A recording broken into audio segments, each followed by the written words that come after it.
আসসালামু আলাইকুম রহমতুল্লাহ বরকাত। আশা করি ভালো আছেন। তাকে আমার কামনা। অনেক ভাইরা বলেছেন যে কড়া পিলারে কীভাবে সেট করে। ভাই, কলম করার আগে যদি সেট করেন তাহলে সবচেয়ে ভালো কড়া পিলারে সেট করে রাখলে ড্রিল মেশিন দিয়ে পাইটেন অন লাগে। 6-এর পিলারে 6 ঢুকবো না, 8-এর পিলারে 10 দোকান লাগবো।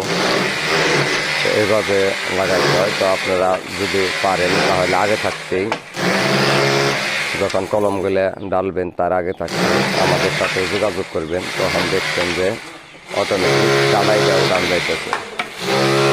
আর যদি কলম ডাইলা ফেলান তাহলে এই যেভাবে মালগুলোর সাইডে লাগান লাগতেছে, অনেক কষ্ট করতে হয়। ডালার আগেই আপনারা যোগাযোগ করবেন আমাদের স্ক্রিনে দেওয়া নাম্বারে। আল্লাহ হাফেজ।